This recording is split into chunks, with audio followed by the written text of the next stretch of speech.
पढ़ रहे हैं आप कॉलिगेटिव प्रॉपर्टीज ऑफ सॉल्यूशन।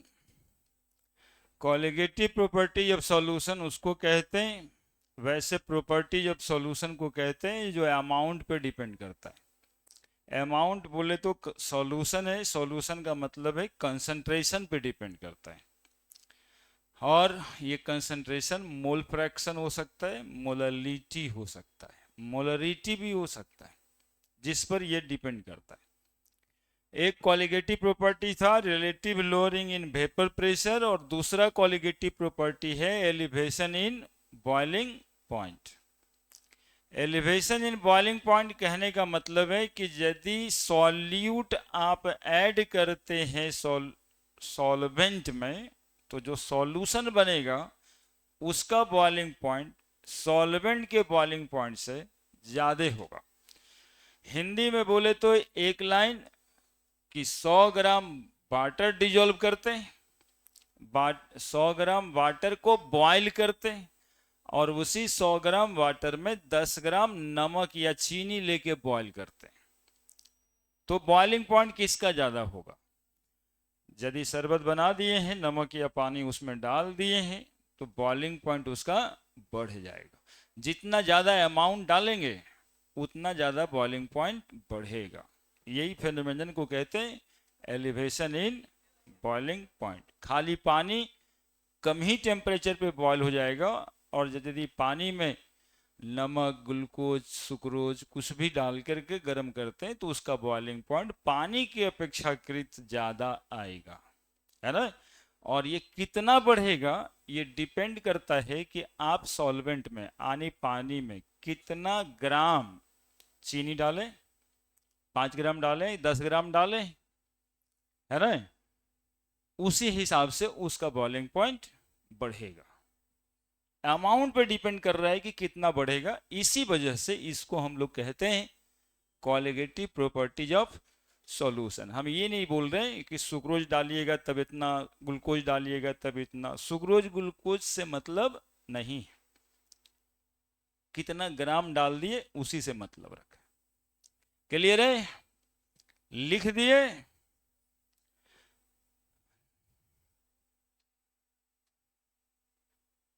अब इसके बढ़ने का कारण भी जानेंगे कि एलिवेशन इन बॉइलिंग पॉइंट आखिर होता क्यों है। 4 कॉलिगेटिव प्रॉपर्टी है, चारों क्यों होता है रीजन जानेंगे। Reasons for colligative properties. Colligative property को शॉर्टकट में सीपी लिख दिया करेंगे, रीजन फॉर कॉलिगेटिव प्रॉपर्टीज। यानी यही reason relative lowering in vapour pressure का भी होगा, यही reason elevation in boiling point का भी होगा, यही reason depression in freezing point का भी होगा, और यही रीजन ऑस्मोटिक प्रेशर का भी होगा। अब देखो, when solute is added, when solute is added to the solvent, देखो इस बात को तुम लोगों को रियलाइज ऐसे करना चाहिए कि when solute is added to the solvent mean to say कि when चीनी is added to the पानी, है ना, चीनी added to the पानी, ठीक है, चीनी added to the पानी, the intermolecular space, the intermolecular space decreases,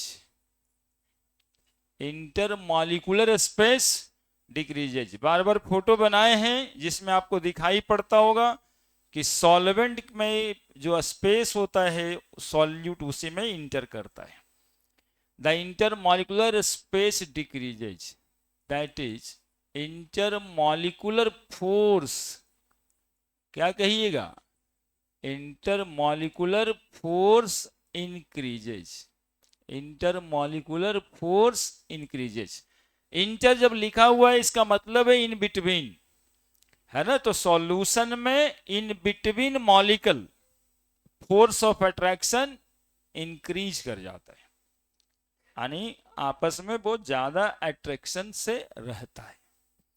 अब जब इसको आप बॉयल करते हो, यानी जैसे आप इसको गर्म करते हो, सिर्फ ये मानो, तो क्या होता है कि ऊपर का जो वाटर मॉलिक्यूल है वो अपना जगह छोड़ के ऊपर उठता है, उसी को कहते हो वेपोराइजेशन या इवापोरेशन। नहीं, पार्टिकल तो है यहाँ पे, अब ये पार्टिकल ऊपर उठेगा, गर्म करने से ये पार्टिकल ऊपर उठता है, तो क्या कहोगे, ये छोड़ के जाता है, इस्केप करता है अपना सरफेस को। इंटरमॉलिकुलर फोर्स इंक्रीज कर जाने से ये इसको पकड़ के रखा हुआ कि कहां जा रहे हो, कहां जा रहे हो, मत जाओ, है ना। तो फोर्स इंक्रीज कर रहा है और जोर से पकड़ा हुआ, ना जाने देंगे, तो ना जाने देगा तो ये वेपर तो कम बनेगा ना पहले वाले कंपैरिजन में, तो मॉलिक्यूल की इस्केपिंग टेंडेंसी डिक्रीज हो गई। इस बात को कहते हैं मॉलिक्यूल की इस्केपिंग टेंडेंसी, भागने की जो चाहत है, गर्म करने से क्या हो रहा है, तो मॉलिक्यूल अपना ही सरफेस छोड़ के भाग रहा है।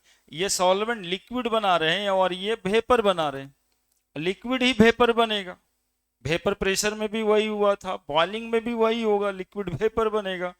तो इंटरमॉलिक्यूलर फोर्स इंक्रीज कर जाने से क्या होता है कि escaping tendency of molecule decreases, escaping tendency of molecule decreases, है ना। भागने की चाहत जो मॉलिक्यूल की होती है, सरफेस छोड़ के भागने की जो चाहत होती है, वो क्या हो जाती है, डिक्रीज हो जाती है। होनी चाहिए क्योंकि फोर्स ऑफ अट्रैक्शन बढ़ गया है, सॉल्यूट बीच में आ गया। जब स्केपिंग टेंडेंसी मॉलिक्यूल का डिक्रीज करेगा तो वेपर मॉलिक्यूल के फॉर्मेशन कम होंगे, number of molecules of vapour, molecules of vapour form less in number, molecules vapour ही कम बनेगा संख्याओं में, और जब वेपर के मॉलिक्यूल ही कम बनेंगे, जब वेपर का मॉलिक्यूल ही कम बनेगा तो वेपर प्रेशर कम होगा, यानी vapour pressure decreases, vapour pressure decreases. इसी फेनोमेनन को आप देखे थे relative lowering in vapour pressure में, है ना। इसी फेनोमेनन को आप देखे थे relative lowering in vapour pressure में। अब जब वेपर बाबू कम बन रहा है तो बॉयल करता है, बॉइलिंग का मतलब होता है लिक्विड और लिक्विड का वेपर इक्विलिब्रियम में आ जाए, लिक्विड और लिक्विड का वेपर जब इक्विलिब्रियम में आ जाता है तो उसको कहते हैं बॉइलिंग पॉइंट। यहां सॉल्यूशन बनने से क्या हो रहा है, लिक्विड के वेपर कम बन रहे हैं, तो और गर्म करना पड़ेगा तब बनेगा उतना, इसलिए बॉइलिंग पॉइंट भी क्या हो जाएगा, increases, boiling point increases. Vapour pressure के डिक्रीज होने से ही बॉइलिंग पॉइंट क्या हो जाता है, increases. This is called as elevation in boiling point, EBP, elevation in boiling point. ये दो फेनोमेनन सीधा ऐसे जाके देखना था। अब एक और फेनोमेनन आएगा जो डिप्रेशन इन फ्रीजिंग पॉइंट है। देखो उसमें क्या है, ये आगे है लेकिन अब कारण बता देते हैं यहीं पे। यहां पर भी सॉल्यूट मॉलिक्यूल आ गया, तो लिक्विड को सॉलिड बनना है, सॉलिड का इंटरमॉलिक्यूलर स्पेस कम होता है, तो सॉल्यूट के आने की वजह से इंटरमॉलिक्यूलर स्पेस पहले से ही कम गया है, पहले से ही कम गया है। तो बताइए फ्रीज करना इसका आसान हो जाएगा इन कंपैरिजन टू यदि ये नहीं रहता तब कितना पास आना पड़ता। इसीलिए फ्रीजिंग पॉइंट क्या हो जाता है, डिक्रीज हो जाता है, फ्रीजिंग पॉइंट डिक्रीज हो जाता है, जिसको अगले में पढ़ेंगे depression in freezing point. Clear है? Depression in freezing point. और ये तीनों बात, जितना ज्यादा सॉल्यूट यहां आप डाल देंगे ना, जितना ज्यादा सॉल्यूट आप यहां डाल देंगे, उतनी ज्यादा ये वेपर कम बनेगा, उतनी ज्यादा बॉइलिंग पॉइंट बढ़ जाएगा, उतना जल्दी फ्रीज कर जाएगा, जितना ज्यादा आप सॉल्यूट डाल देंगे। लिख दीजिए कारण। तो सारे कॉलिगेटिव प्रॉपर्टीज का यही रीजन होता है। When solute is added to the solvent, the intermolecular space decrease, that is intermolecular force increase. Particle particle के बीच में फोर्स बढ़ जाता है, और ये फोर्स के बढ़ने से मॉलिक्यूल की ऊपर उठने की टेंडेंसी, स्केपिंग टेंडेंसी कहते हैं उसको, मॉलिक्यूल को ऊपर उठने की टेंडेंसी घट जाती है, और मॉलिक्यूल्स के वेपर कम बनते हैं। और चूंकि मॉलिक्यूल के वेपर ही कम बनते, तो वेपर प्रेशर कम हो जाता है, और बॉइलिंग पॉइंट में लिक्विड और वेपर को इक्विलिब्रियम में आना है, और वेपर प्रेशर कम है, वेपर कम है, तो और हीट करिएगा तो जाके उतना वेपर बनेगा, तो बॉइलिंग पॉइंट इंक्रीज कर जाएगा, है ना? 100 डिग्री पे जो सॉल्वेंट बॉइल करता था, उसमें नमक डाल दीजिए, चीनी डाल दीजिए, तो उसका बॉइलिंग पॉइंट 100 के बजाय 105 हो जाएगा। ठीक है? और फ्रीजिंग पॉइंट में तो साथ दे रहा है, फ्रीज करना मतलब जम जाना, इंटरमॉलिक्यूलर स्पेस डिक्रीज होना, तो पहले से कम गया है। सॉल्यूट आकर के सॉल्वेंट के बीच का इंटरमॉलिक्यूलर स्पेस ऑलरेडी घटा ही दिया है। लिखिए।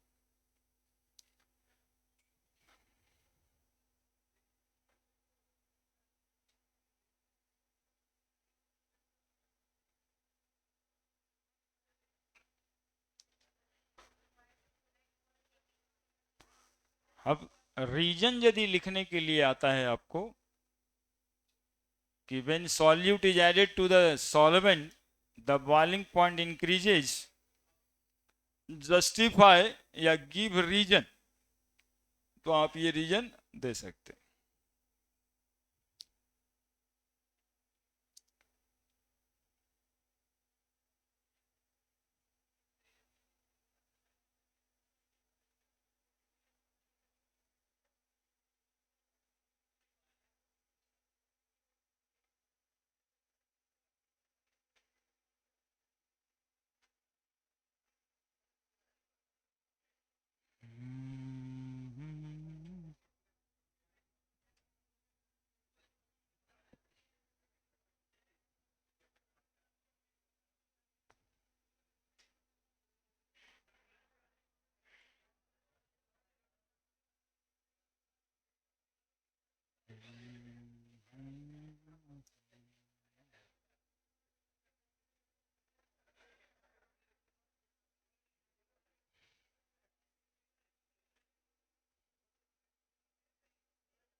हो गया?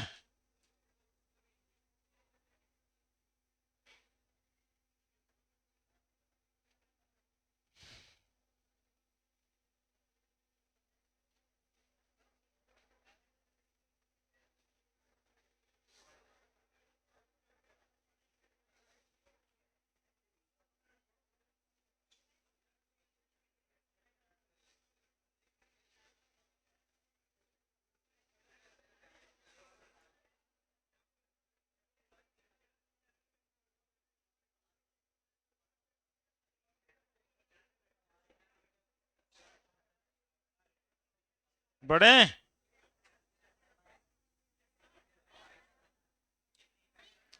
अब देखिए, बदमाश है, लिखिए जल्दी से।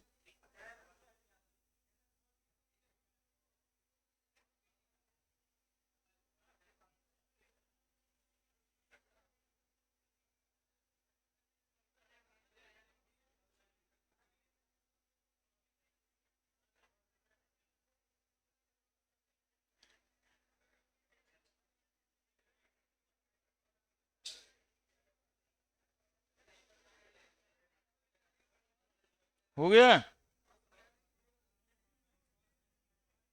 देखिए, नाउ द ग्राफ,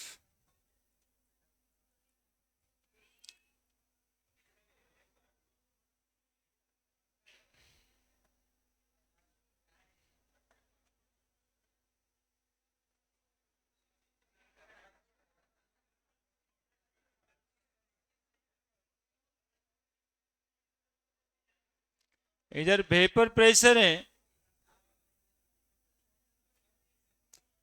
इधर टेम्परेचर है। देखिए, एक तरफ वेपर प्रेशर, एक तरफ टेम्परेचर। तो जैसे जैसे टेम्परेचर बढ़ता है, वेपर प्रेशर बढ़ना चाहिए या नहीं चाहिए? तो वेपर प्रेशर और टेम्परेचर के बीच ग्राफ ऐसा। जब ये वेपर प्रेशर एटमॉस्फेरिक प्रेशर के बराबर हो जाता है ना, यानी बराबर बराबर, एटमॉस्फेयर का भी उतना ही प्रेशर जितना वेपर प्रेशर, तो लिक्विड्स का बॉइलिंग पॉइंट आ जाता है। इसी टेम्परेचर को कहते हैं boiling point of substance. Vapour pressure when equal to atmospheric pressure, the liquid got their boiling point। अब दो ग्राफ बनाते हैं।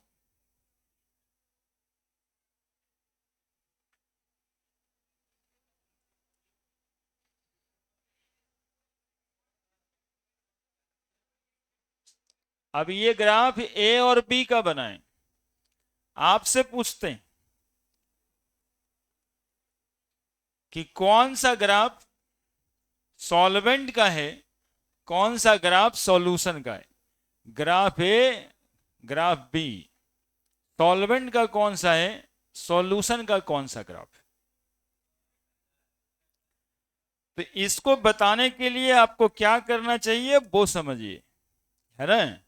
इसको बताने के लिए आपको किसी एक टेम्परेचर पे इसको प्लॉट कर दीजिए, ऐसे एक ही टेम्परेचर पे। तो सेम टेम्परेचर हो गया है आपका, और सेम टेम्परेचर पे वेपर प्रेशर यहां इतना है और यहां इतना है। तो वेपर प्रेशर जिसका ज्यादा होगा वो सॉल्वेंट होगा, जो कि सॉल्यूशन का वेपर प्रेशर कम हो जाता है। ठीक है, तो ज्यादा वेपर प्रेशर इस ग्राफ का है, मतलब ये किसका है, सॉल्वेंट का ग्राफ है। और ये किसका ग्राफ है, एक क्वेश्चन तो वैसे बना दी कंपटीशन का। दूसरा देखिए, यहां से एक लाइन बताते हैं, ये सॉल्वेंट का बॉइलिंग पॉइंट आएगा और ये किसका बॉइलिंग पॉइंट आएगा। दोनों का प्रेशर यहां पे एटमॉस्फेरिक प्रेशर के बराबर कर दिए। तो इस टेम्परेचर को हम लोग बॉइलिंग पॉइंट ऑफ सॉल्वेंट कहेंगे, दैट इज टीबी नॉट, पहले से लिख दिए हैं। और इस टेम्परेचर को हम लोग क्या कहेंगे, टीबी। इसको टीबी नॉट लिखें, दिखाई दे रहा होगा सबको, टीबी नॉट और टीबी। 100 डिग्री 105 डिग्री, 5 डिग्री बढ़ा हुआ दिखाई दे रहा है। This increase in temperature is called as delta TB. This increase in temperature is called as, that is elevation in boiling point. इसी को कहते हैं एलिवेशन इन बॉइलिंग पॉइंट। ये जो डिफरेंस है वो किस बात पे डिपेंड कर रहा है ग्राफिकली। तो बोलेंगे सर वेपर प्रेशर में जितना अंतर होगा, जितना कम होगा, that is lowering in vapour pressure. पिछले दिन यही पढ़े थे क्या, vapour pressure of solvent minus vapour pressure of, that is lowering in vapour pressure delta P. जितना ज्यादा ये कम रहेगा, ये ग्राफ में इतना ही ज्यादा डिफरेंसेस आएगा। जैसे अब एक तीसरा ग्राफ बना रहे हैं, समझिएगा। एक ग्राफ, दो ग्राफ, तीन ग्राफ, ठीक है। अब इसका बॉइलिंग पॉइंट यहां पे आ रहा होगा, इसका बॉइलिंग पॉइंट यहां पे आ रहा होगा, इसका बॉइलिंग पॉइंट यहां पे आ रहा होगा, इसका बॉइलिंग पॉइंट यहां पे आ रहा होगा। मान लेते हैं ये सॉल्वेंट है और ये सॉल्यूशन 1, और ये सॉल्यूशन 2। तो सॉल्यूशन 1 का एलिवेशन इन बॉइलिंग पॉइंट ये डेल्टा TB1, और एलिवेशन इन बॉइलिंग पॉइंट दूसरे का ये डेल्टा TB2। तो ये जो दो डिफरेंसेस हुआ डेल्टा TB और डेल्टा TB2, यानी एलिवेशन इन बॉइलिंग पॉइंट यहाँ पे और ये यहाँ पे, ये किस बात पे डिपेंड करता है? ये लोअरिंग इन वेपर प्रेशर यहाँ और फिर लोअरिंग इन वेपर प्रेशर यहाँ। तो जितना ज्यादा वेपर प्रेशर का लोअरिंग होगा उतना ज्यादा एलिवेशन इन बॉइलिंग पॉइंट होगा। तो ग्राफिकली हम लोग कह सकते हैं कि elevation in boiling point delta TB according to graph according to graph according to graph delta TB is directly proportional to delta P। delta TB is directly proportional to, यानी elevation in boiling point उतना ही ज्यादा होगा जितना जितना lowering in vapour pressure होगा। ये lowering in vapour pressure, ये elevation in boiling point. इसी को समझाने के लिए इसका इस्तेमाल किया। ये लोअरिंग तो ये एलिवेशन, इतना बड़ा लोअरिंग पहला ग्राफ से दूसरे में देखना है, तीसरा ग्राफ को देखना है। इतना बड़ा लोअरिंग तो इतना बड़ा एलिवेशन, जितना बड़ा लोअरिंग उतना बड़ा एलिवेशन, यानी delta TB directly proportional to delta P। लिखिए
बनवा देते, बनवा देंगे।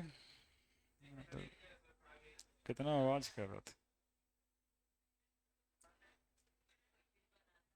हाँ ठीक है।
elevation in boiling point of solution is directly proportional to lowering in vapor pressure of solution,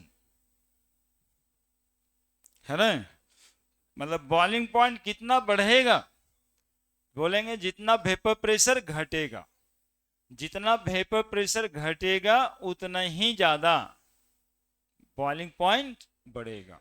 और होना भी यही चाहिए था। ये प्रैक्टिकली जब आप पानी वगैरह गर्म कर रहे होते हैं तो आप देखिए कि वेपर प्रेशर उसको डिक्रीज करा दीजिए तो फिर से आपको गर्म करना पड़ता है, यानी फिर से बॉइलिंग पॉइंट यानी टेम्परेचर को बढ़ाना पड़ता है।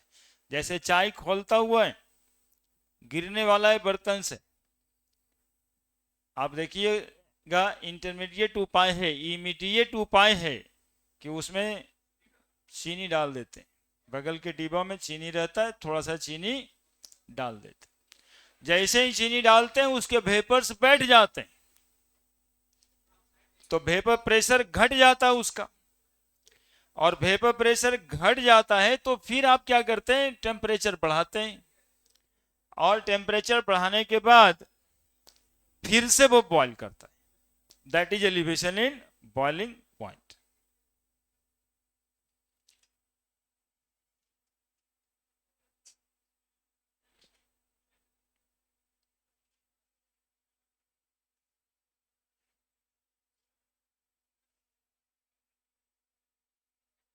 तीनों ग्राफ देखा गया है बोर्ड में, आईआईटी मेंस में, आईआईटी एडवांस में, ग्राफ तीनों देखा जा चुका है एग्जामिनेशन में। ये और अगला स्टेप में ये है ना, सॉल्यूशन 1 सॉल्यूशन 2, ये सॉल्वेंट होगा।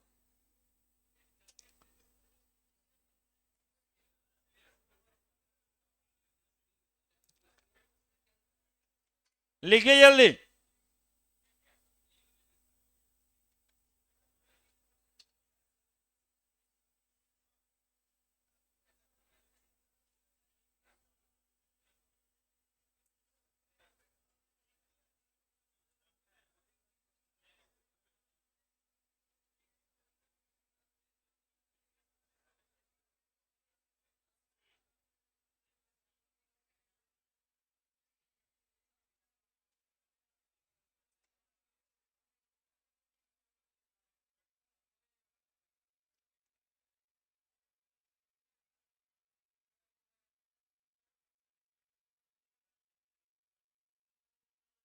हो गया। अब देखिए अकॉर्डिंग टू ग्राफ, अब क्या हुआ ये, करेगा बदमाशी, इसको नहीं हुआ, अरे बतियाते रहता है। ये भी देखिए कोई लिख ही नहीं रहा था, आपस में बात कर रहा था, मतलब ऐसे करोगे क्या। Delta P directly proportional to TB, दोनों एक ही चीज है ना जी। ये देखो यहां पर लिखी थी delta TB directly proportional to delta P, elevation in boiling point is directly proportional to depression in freezing point. तो lowering in vapor pressure is directly proportional to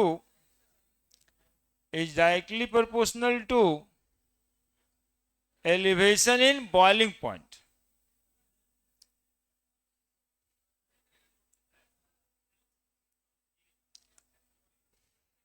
है ना।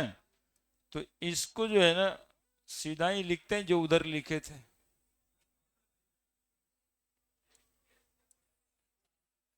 ऐसे लिखे थे, delta TB directly proportional to delta P. याद कीजिए according to Raoult's law, delta P directly proportional to x2। अभी देखे formula, P not minus P by P not is equal to P not minus P को ही ना कहते हैं delta P, lowering in vapour pressure. तो delta P by P not into बराबर x2, तो डेल्टा पी बराबर पी नॉट इंटू x2 आणि delta P directly proportional to x2। लिख भी दिए पहले, अभी भी दिखा दी। इक्वेशन 1, इक्वेशन 2 देखिएगा, फ्रॉम इक्वेशन 1 एंड इक्वेशन 2 यदि आप x2 मोल फ्रैक्शन आप बढ़ाते हो तो डेल्टा पी बढ़ता है, और डेल्टा पी जब बढ़ता है तो डेल्टा टीबी भी बढ़ता है। That is elevation in boiling point is directly proportional to mole fraction of solute, है ना? समझ में आ गई बात? जैसे delta P directly proportional to x2, वैसे ही delta P directly proportional to x2 mole fraction. यदि ये क्वेश्चन होता है कि how you can say that elevation in boiling point is a colligative properties, तो आपको ये प्रूव करके दिखाना होता है that is elevation in boiling point directly proportional to mole fraction of solute, that is depend upon amount of solute, so it is a colligative property। तो elevation in boiling point, elevation in boiling point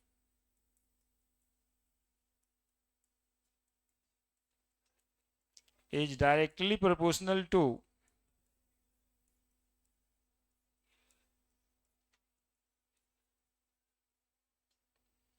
the mole fraction of solute,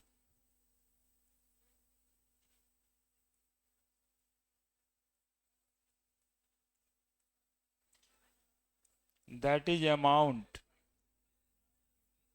of solute, so it is an example of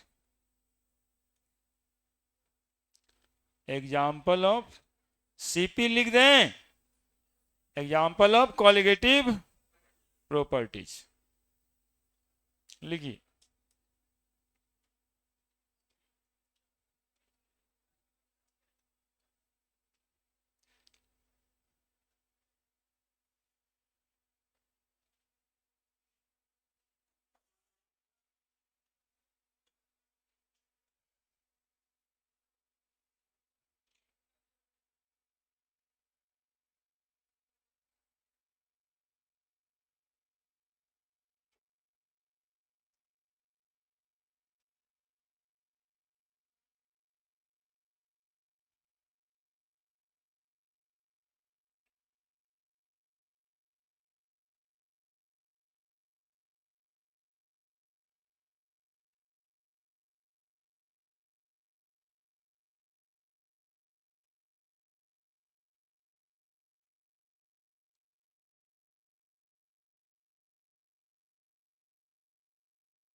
लिख दिए?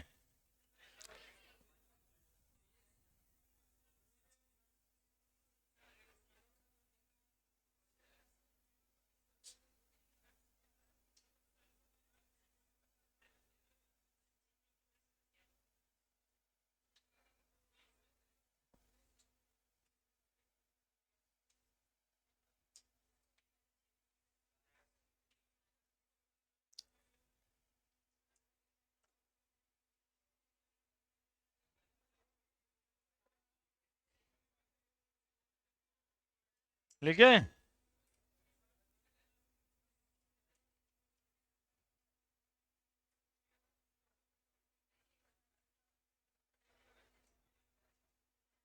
बढ़ रहे हैं? तो कौन लिख रहा है? सब तो बतियाइए रहा है एक दूसरे से।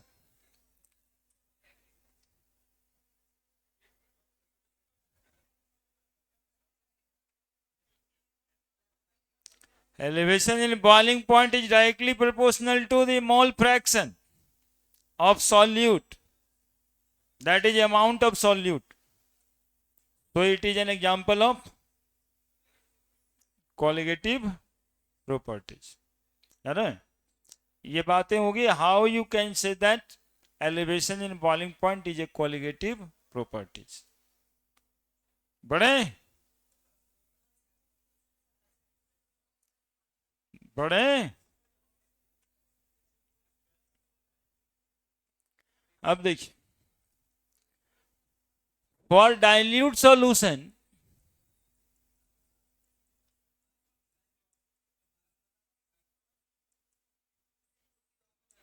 मोल फ्रैक्शन बराबर आप पढ़े हो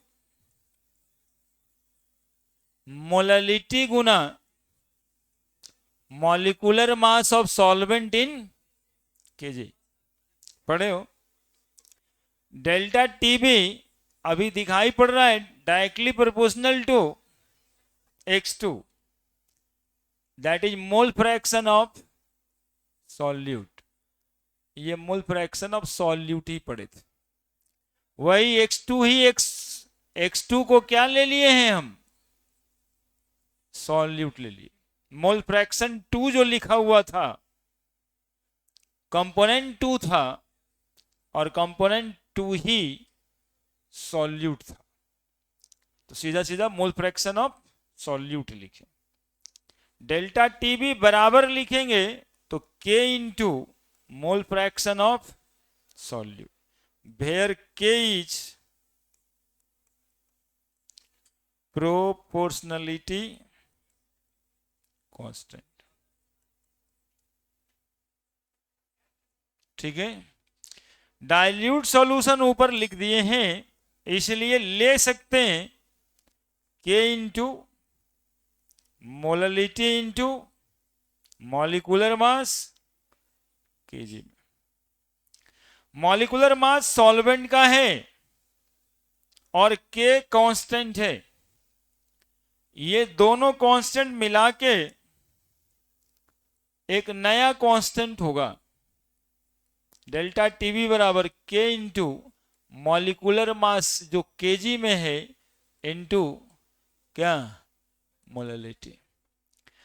this will create a new constant called kb, proportionality constant into molecular mass solvent का।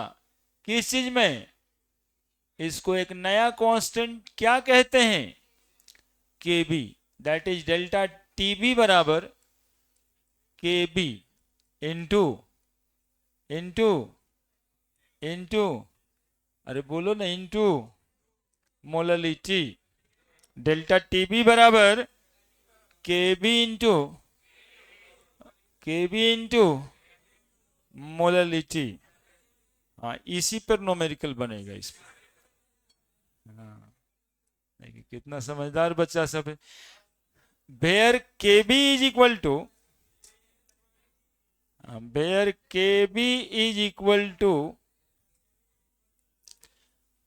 Molal elevation constant. Molal elevation constant इसका नया नाम है। यही प्रोपोर्शनलिटी कांस्टेंट का नया नाम है, मोलल एलिवेशन कांस्टेंट। और एक इसका दूसरा नाम भी है, इबिलोस्कोपिक कांस्टेंट। बोलो बोलो तो, इबिलोस्कोपिक कांस्टेंट। इबिलोस्कोपिक कांस्टेंट है ना, इसको बोलते इबिलोस्कोपिक कांस्टेंट या molal elevation constant. Delta TB बराबर kb into molality. Delta TB बराबर kb इंटू मोललिटी। ये डाइल्यूट सॉल्यूशन के लिए, जो ज्यादातर इस चैप्टर में कॉलिगेटिव प्रॉपर्टीज डाइल्यूट सॉल्यूशन का ही प्रॉपर्टीज है। डेल्टा टीबी बराबर kb इंटू मोललिटी, सॉल्यूशन की मोललिटी, मोललिटी बराबर हम लोग को पता रहता है, फॉर्मूला है। कौन सा फॉर्मूला? लिखते हैं इसको पढ़ा देंगे आगे उसी के थारे।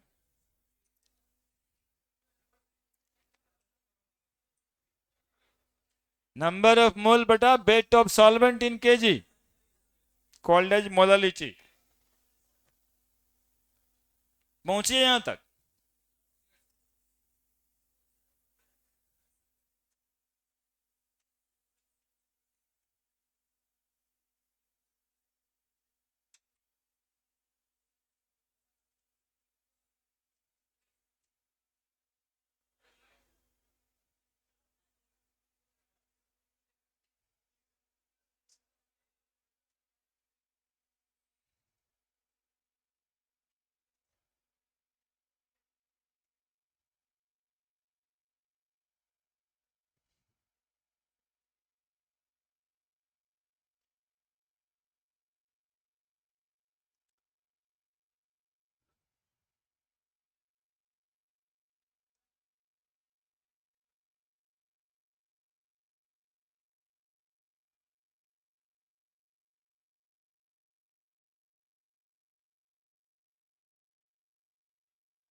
डेल्टा टी बी बराबर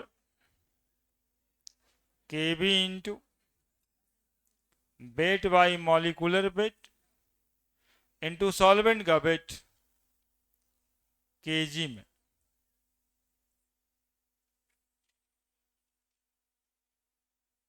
और नहीं तो डेल्टा टी बी बराबर K B into weight by molecular weight into solvent का वेट, ऊपर में 1000 यदि ग्राम में। दोनों एक ही बात है, किलो और ग्राम का मामला है। जहां पे छोटा वाला W क्या कहेंगे? Weight of solute. छोटा वाला M molecular weight of solute. बड़ा वाला W वेट ऑफ सॉल्वेंट। बाकी सबसे पहचान आपको है ही है। डेल्टा टीबी भी जान रहे हैं और केबी भी जान रहे हैं।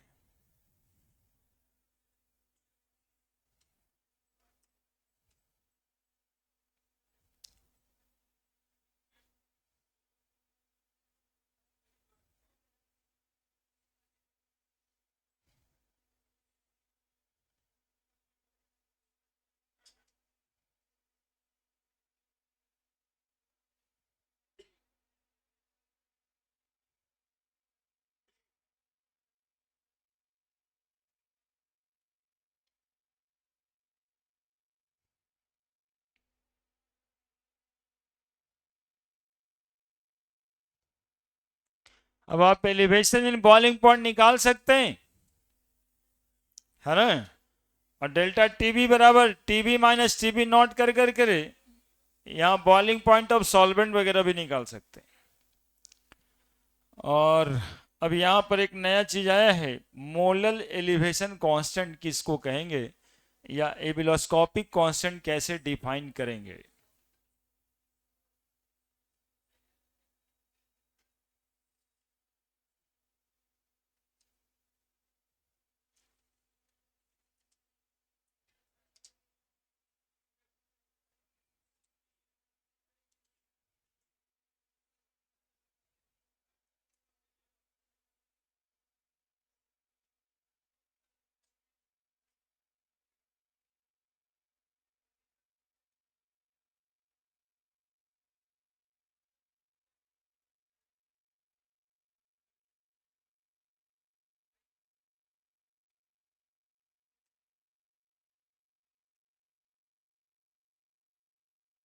हो गया?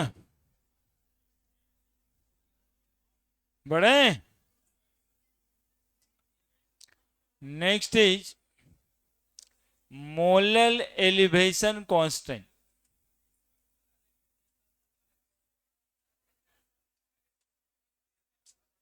केबी।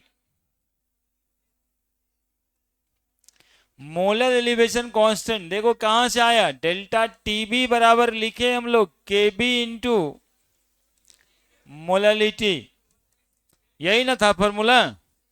तो केबी बराबर क्या लिखेंगे, delta TB by molarity. If molarity is 1 mole per KG, 1 mole per KG, और इसको हम लोग 1 मोलल कह सकते हैं, 1 मोलल सॉल्यूशन। तो जरा देखो तो क्या निकल के आ रहा है, के बी बराबर delta T B, mean to say कि elevation in molar elevation constant is equal to elevation in boiling point, molar elevation constant is equal to elevation in boiling point of solution of concentration 1 mole per kg, है ना, या of solution of concentration 1 molal, यानी कि 1 mole per KG solution का जो elevation in boiling point होगा उसी को कहेंगे मोलल एलिवेशन कांस्टेंट। इस साल भी बोर्ड में आया है definition, what is molar elevation constant या एविलोस्कोपिक कांस्टेंट, और हर साल आता है, दो वो कांस्टेंट मिलेगा यहाँ पे, एक मोलर एलिवेशन कांस्टेंट और अगले में मिलेगा मोलर डिप्रेशन कांस्टेंट, जिसको क्रायोस्कोपिक कांस्टेंट कहते हैं। तो molar elevation constant, molar elevation constant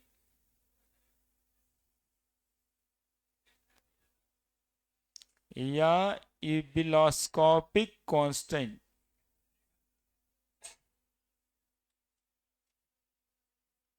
is elevation in boiling point, elevation in boiling point of solution of 1 molal solution, सबसे आसान, of 1 मोलल solution, हो गया यही डिफिनेशन। यूनिट क्या होगा केबी का, तो आपको दिखाई दे रहा होगा यूनिट, यूनिट ऑफ केबी, ये केल्विन टेम्परेचर है और ये मोल पर केजी, इसका यूनिट केल्विन और इसका यूनिट मोल पर केजी। तो बताओ केल्विन में जाके केजी गुना हो जाएगा, तो यूनिट ऑफ केल्विन हो गया केल्विन केजी पर मोल, केल्विन केजी पर मोल, केल्विन को ही के लिख दिए, केल्विन केजी पर मोल, है ना। Unit of molar elevation constant के भी केल्विन केजी पर मोल। क्लियर है, क्लियर है। तो के बी बराबर आपका फॉर्मूला है delta T B by molarity, और इसको छेड़छाड़ करने की जरूरत नहीं है, मोलरिटी का फॉर्मूला आपको याद ही रहता है, उस हिसाब से अपना चेंज कर लीजिएगा, मोल पर केजी और केल्विन।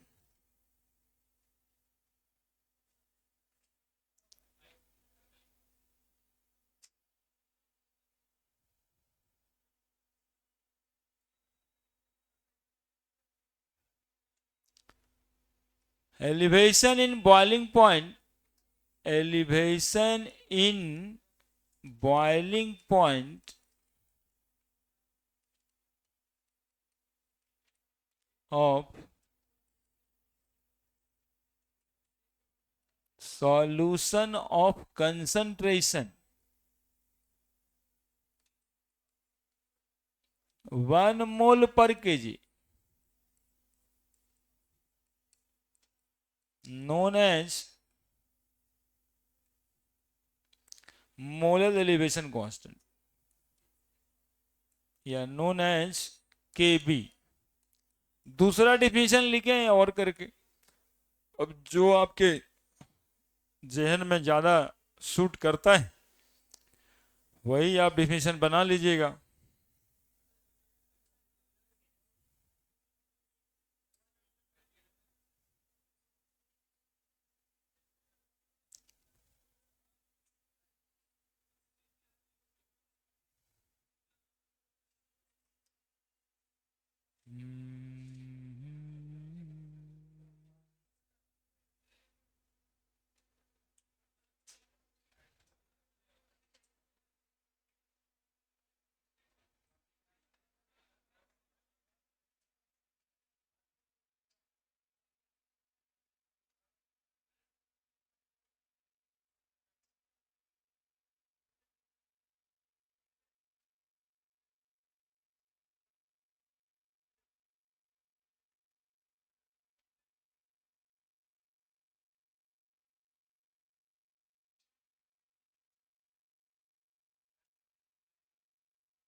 लिख दिए?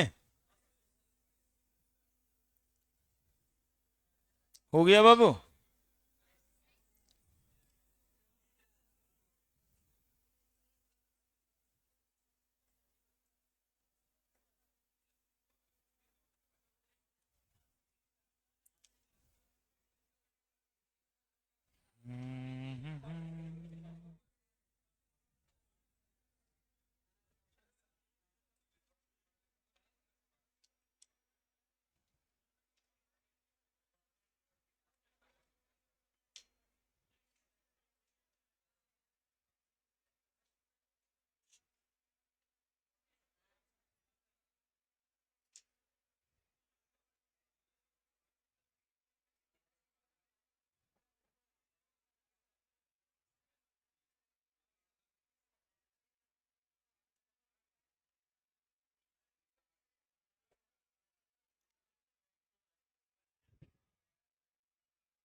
हो गया?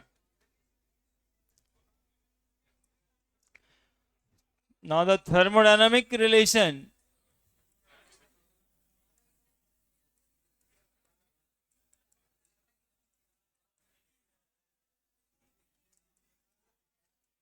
of Kb.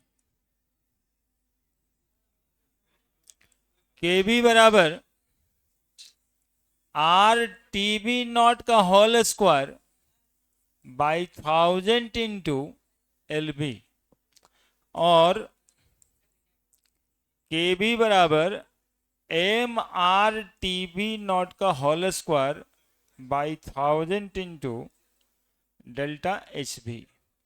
ये क्या है सो सुनिएगा। थर्मोडायनामिक रिलेशन के बी जो है ना कांस्टेंट है, इस कांस्टेंट का वैल्यू कैसे निकलेगा? आर बराबर गैस कांस्टेंट,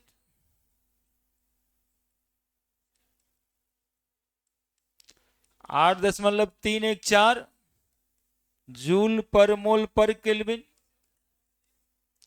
टीबी नॉट आप देख चुके हैं, boiling point of solvent, boiling point of solvent. और एल भी जो है वो लैटेंट हीट ऑफ वेपोराइजेशन। ये भी अलग अलग लिक्विड का अलग अलग वैल्यू होता है, कांस्टेंट ही होता है। चूंकि ये कांस्टेंट है, ये कांस्टेंट के बराबर में सारा चीज तो कांस्टेंट ही दिखाई दे रहा है।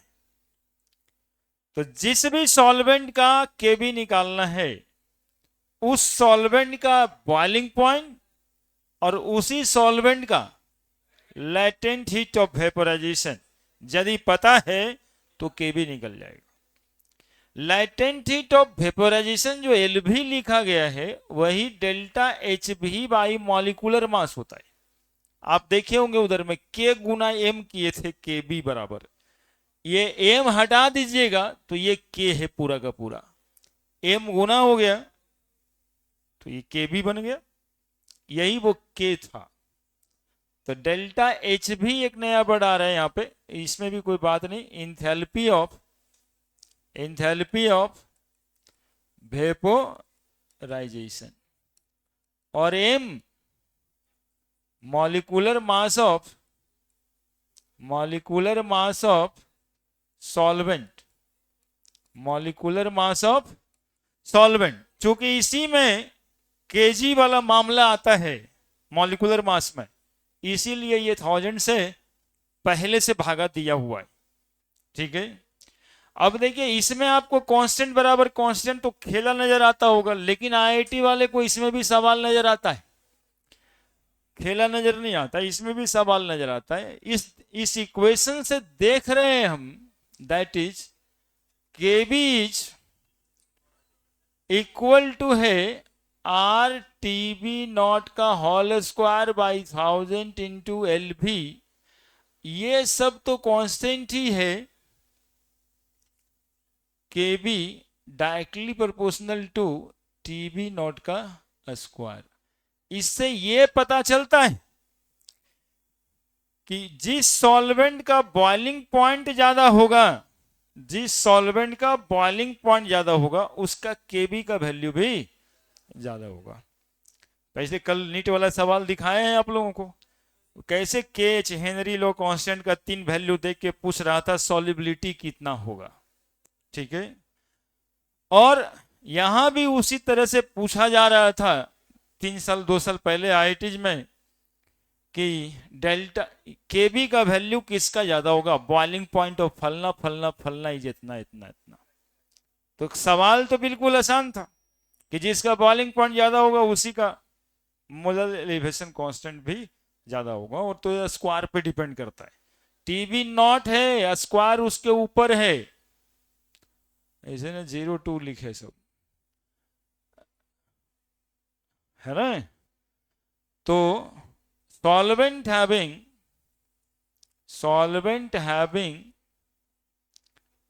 higher boiling point also has higher molar elevation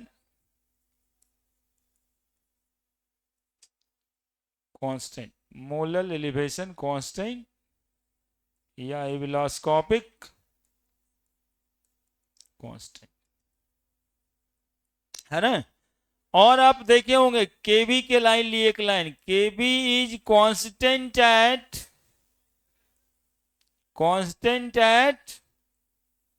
अरे बोलो ना रे, कांस्टेंट टेम्परेचर बोलना चाहिए।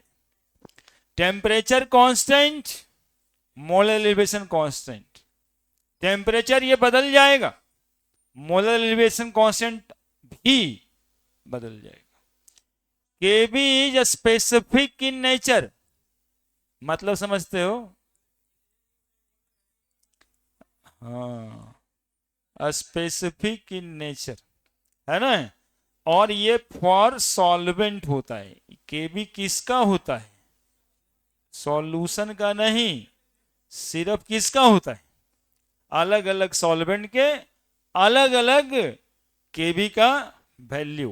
केबी स्पेसिफिक इन नेचर मतलब कहने का यही होता है जो बचवा बताया, है ना।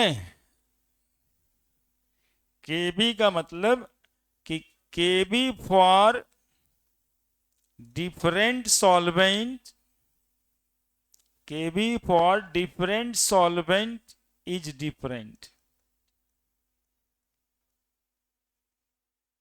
केबी for different solvent is different. अलग अलग सॉल्वेंट का केबी का वैल्यू अलग अलग होगा। तो ये क्वेश्चंस में दिया रहेगा कि बेंजीन है सॉल्वेंट तो केबी का क्या वैल्यू, वाटर है सॉल्वेंट तो केबी का क्या वैल्यू, क्लोरोफॉर्म है सॉल्वेंट तो केबी का क्या वैल्यू। अलग अलग सॉल्वेंट अलग अलग उसका केबी का वैल्यू लिखिए पूरी बात।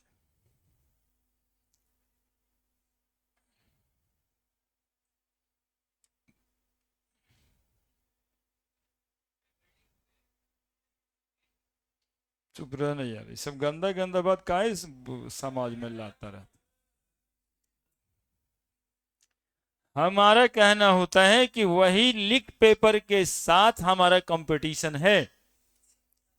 ठीक है, जो पेपर लीक किया है बच्चा, उसी के साथ तुम्हारा कंपटीशन है, बस इतना सा समझो, कूल रहो। नहीं तो तुम्हारे जैसा बच्चा सबको ब्रोकर सब लगा हुआ है फंसा लेने के चक्कर में। लीक हो गया, लीक हो गया बोल करके कहेगा 10 लाख 20 लाख 30 लाख दे दो। आराम से कौन चाहता है पढ़ना? 30 लाख नहीं दिए तो बाबूजी का गलती, हमारा तो हो ही जाता। हम तो इतना तैयारी कर लिए थे कि लीक करने वाले के पास पहुंच हो गया था, लेकिन आप पैसे भी न दिए। अब मालूम चलेगा पकड़ा जाइएगा तो आप भी जेल जाइएगा, बाबूजी भी जाएंगे, और जो जो सेटिंग करवाया वो तो अपना खेल ही रहा होता है। इसीलिए ये सब बचिए, है ना। ये सब बातें होते रहता है, ये सब दिन होगा और सब दिन होता रहा है ना, इसको रोका नहीं जा सकता। क्योंकि जहां पर आप कॉम्पिटिट कर रहे हैं वहां पर कुछ लोग, है ना, कुछ नेता लोग, कुछ मंत्री लोग ही कराते हैं ना, वो दूसरा थोड़े कराता है। तो लगा रहता है। अब वो क्वेश्चन दे के अपने बच्चों को भेजेगा तो 650 640 630 नंबर लाएगा, आप अपने से 640 30 नंबर ले आइए।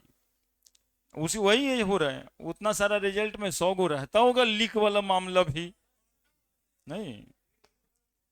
तो हम लोग का कंपटीशन भी उसी से है, ऐसे सोच के पढ़ना हो। देखते हैं पकड़ा है, 2 4 गो का फोटो वोटो पेपर में छपा है, देखिए मुन्ना भाई पकड़ा गए। एक बार आदमी पकड़ा जाएगा वैसे तो जिंदगी भर परीक्षा नहीं देना पड़ता है, परीक्षा नहीं देने वाला बात हो जाती, तो क्यों करना। होता भी ये तो जिसके लिए है, जिसको उसके बाद का भी ठिकाना है कि यदि हम पकड़ा भी जाएंगे तब जाकर के हमारा कुछ होगा नहीं, तो वो जाने।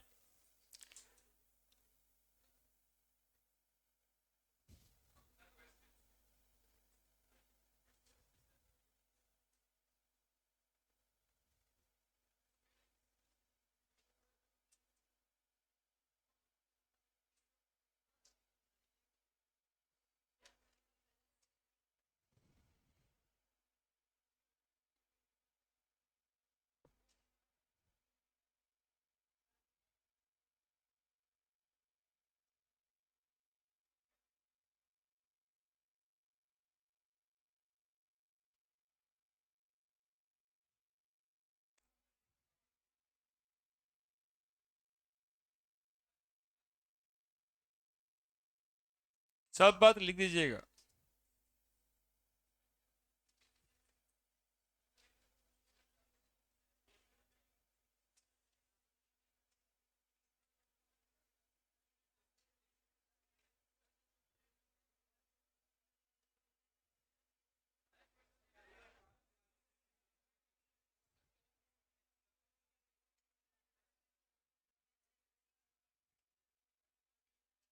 तो यहाँ पे दिखाइए कि जिस सॉल्यूशन का बॉइलिंग पॉइंट ज्यादा होगा उसी का एलिवेशन इन बॉइलिंग पॉइंट भी ज्यादा होगा। जिसका बॉइलिंग पॉइंट ज्यादा होगा एलिवेशन इन बॉइलिंग पॉइंट भी उसी का ज्यादा होगा, है ना। पेपर में क्वेश्चन है, देखिएगा इधर केबी का वैल्यू लिखा है, इधर टीबी का वैल्यू लिखा है, और ऐसे ऐसे करके मैच करना है ना। मतलब बढ़िया सवाल है और इतना आसान भी है कि केवल ये जानकारी चाहिए आप।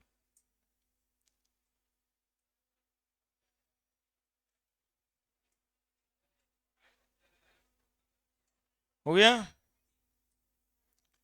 अब देखो, कंपैरिजन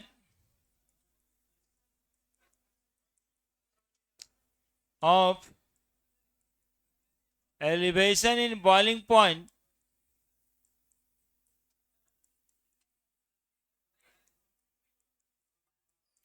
of two solution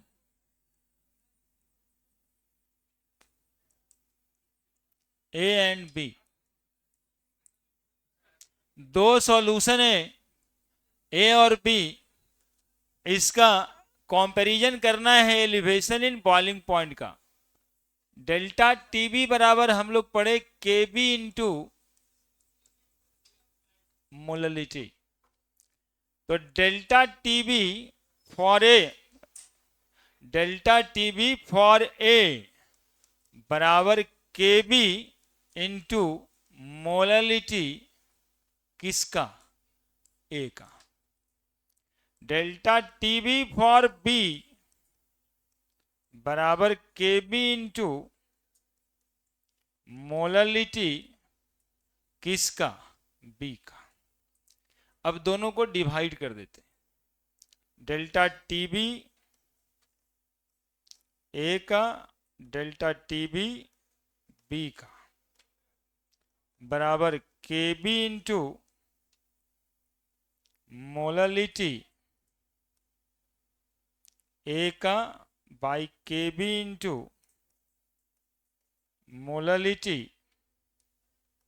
किसका, बी का।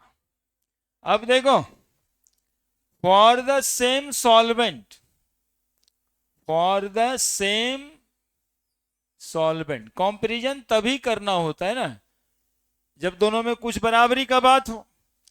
सॉल्वेंट यदि सेम होता है तो के बी ए का बराबर होगा के बी बी का। सॉल्वेंट के लिए ही तो के बी होता है मोलर एलिवेशन कांस्टेंट, तो के बी ए का के बी बी से कट जाएगा। डेल्टा टी बी ए का by delta T B B का बराबर के बी ए से के बी बी काट दें, अब बराबर हो गया तब तो क्या लिख देंगे बताओ, मोललिटी ए का बाई मोललिटी बी का। अब जरा याद करो, डेल्टा टीबी बराबर क्या पढ़े थे, पढ़े थे क्या, टीबी माइनस टीबी नॉट। क्या टीबी नॉट कहां था, आगे के पीछे, 105 माइनस 100, 105 सॉल्यूशन का होगा, 100 सॉल्वेंट का होगा। टीबी माइनस टीबी नॉट किसका, ए का, by TB minus TB naught किसका, बी का बराबर small W A molecular mass है, बड़ा W A small W B molecular mass B weight B. पूरा का पूरा फॉर्मूला ये होगा। इससे आप दो सॉल्यूशन का कंपैरिजन कर सकते हैं, है ना। दो सॉल्यूशन के कंपैरिजन में देखिए के बी का वैल्यू पता ही नहीं रहेगा तो कट जाएगा।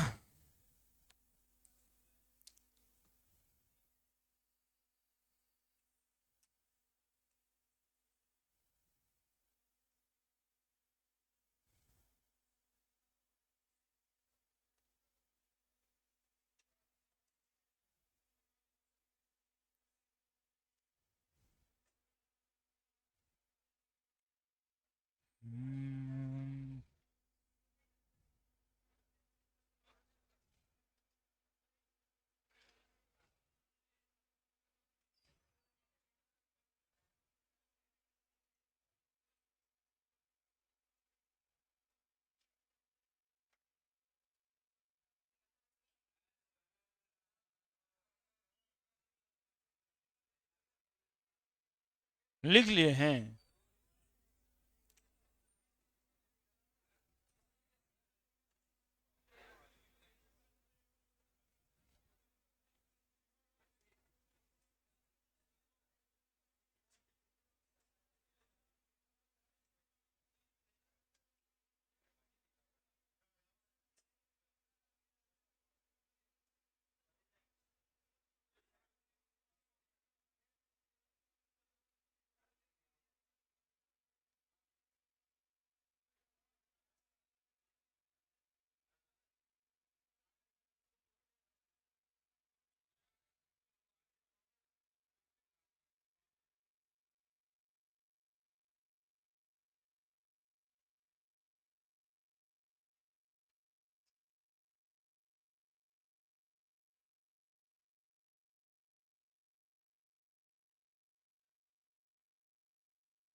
देखें क्वेश्चन, किताब है, वो क्वेश्चन होगा ना delta.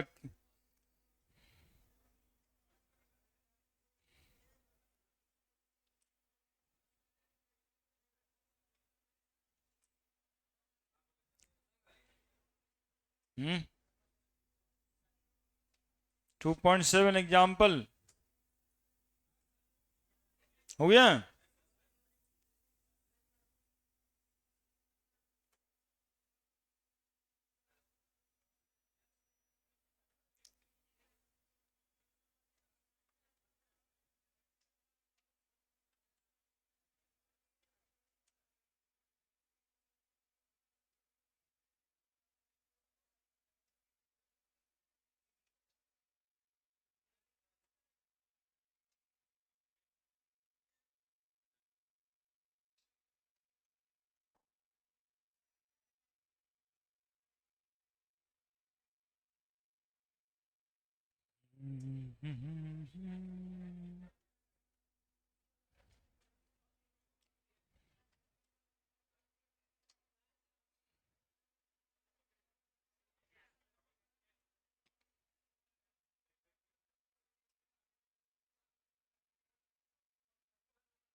Question 18 gram 18 gram glucose is dissolved in 1 kg of water in a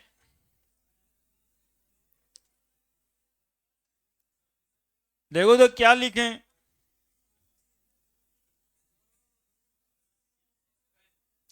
at what temperature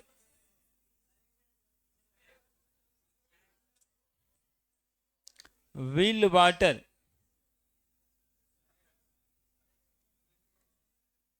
boils at 1.013 bar kb for water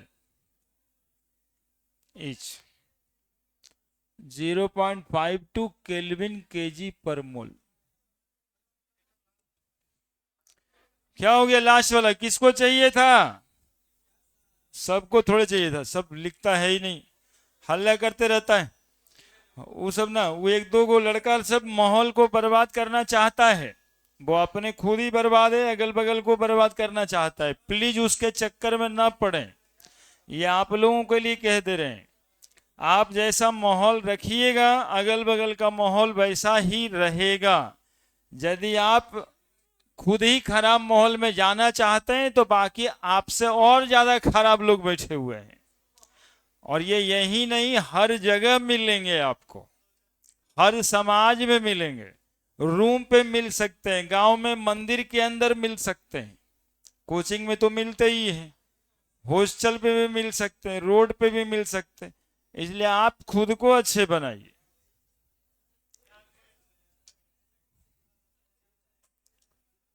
ठीक है, खुद को अच्छे बनाइए और थोड़ा सा मेंटेन करिए, पढ़ने लिखने जैसा कुछ बातें करिए तो पढ़ने लिखने वाले साथ हो जाएंगे, और जिनको आपसे साथ होना है वो पढ़ लिख के साथ हो जाएंगे। कि ना उसके साथ हमको बहुत मन लगता है, दो गो न्यूमेरिकल पूछा था, हम आज पढ़ के जाते हैं, दूठो हम भी पूछेंगे, तब जाकर के एक अच्छा माहौल का निर्माण होगा आपके आसपास में। अदरवाइज एक वो बदमाश है, दूसरे का तो उससे ज्यादा बदमाश पैदा लिया था, तो तीसरे का है वो तो और उससे भी बदमाश पैदा लिया था, उसका कोई लिमिटेशन नहीं। ठीक है, उसका कोई लिमिटेशन नहीं। हाँ, तो इस वजह से जो है ना ठीक ठाक से अब काम सिर्फ हम ही देंगे, पढ़ाई मतलब ये हम मतलब पढ़ाई, हम क्या ही काम देंगे, काम पढ़ाई देगा आपको, हम तो पढ़ा देंगे सिर्फ। 18 gram glucose 18 gram glucose 18 gram glucose, सबसे पहले लिख देना है ऐसे, ग्लूकोज C6H12O6 12 गुना 6 प्लस 1 गुना 12 प्लस 16 गुना 6 बराबर 180 ग्राम। 12 gram glucose dissolve in 1 kg 1 kg of water 1 kg of water इने क्या लिखा है? हाँ, सस्पेन इसकी को बोलते हैं ना, घर में होता है ना सस्पेन, सस्पेंडवा वही। हाँ हाँ, सस्पेन at what temperature will water boil. कह रहा है कि सॉल्यूशन बनने के बाद वाटर जो है ना कितना टेम्परेचर पे बॉयल करेगा। एट प्रेशर दिया है, इस प्रेशर से और कोई मतलब नहीं निकालना है। 1.013 बार इसी प्रेशर पे वाटर का टेम्परेचर यानी बॉइलिंग पॉइंट होता है 373.15 केल्विन, है ना। बॉइलिंग पॉइंट ऑफ वाटर इसी प्रेशर पे होता है इतना। केवी फॉर वाटर दिया हुआ है 0.52 केल्विन केजी पर मोल। जो बच्चे कहते हैं सवाल बनता नहीं है सर, उसको यहां ही से शुरू करना चाहिए। पहले ये बातें समझनी चाहिए कि क्वेश्चंस में दिया क्या हुआ है। Then after elevation in boiling point का फॉर्मूला क्या है, तो ये सब दिया हुआ है और अपने पास फॉर्मूला है डेल्टा टीबी बराबर केबी गुना molality that is weight by molecular weight into solvent का वेट ऊपर में 1000। तो केबी का वैल्यू भी यहां पर देखो लिखा है 0.52, सॉल्यूट का वेट लिखा है 18, मॉलिकुलर मास निकाले हैं गुना सॉल्वेंट का वेट 1 kg लिख दिया, तो ऊपर में 1000 गुना करने की जरूरत नहीं है। अब होता है कभी कभी मन में कि 1000 लिखे का है जब जरूरत था ही नहीं, तो ये ग्राम में रहता है तब, है ना। सवाल बन गया, देखिए ना सवाल बन गया। 18 10 से कट जाएगा और ये 0.052 यही एलिवेशन इन बॉइलिंग पॉइंट हुआ। वो पूछ रहा है एक्चुअली में थोड़ा सा एगो और घटाओ, जानते हो कि नहीं जानते हो, ये पूछ रहे हैं क्या। तो टीबी नॉट डेल्टा टीबी पता है 0.052 बराबर टीबी माइनस टीबी नॉट के जगह पे 373.15 टीबी बराबर उधर जोड़ देंगे। इतना आसान होता है सवाल।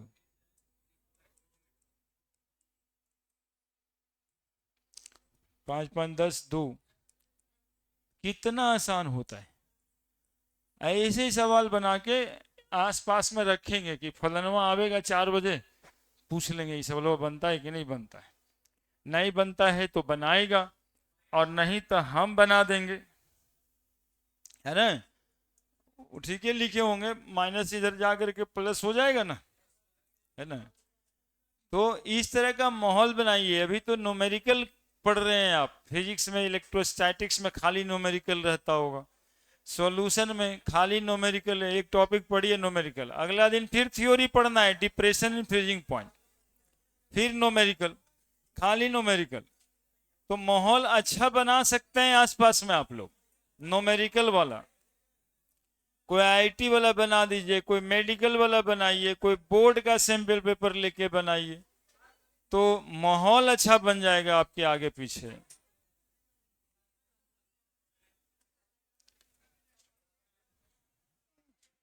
और नहीं तो यहाँ बैठ जाता है और बैठ के बार बार बाथरूम जाते रहता है।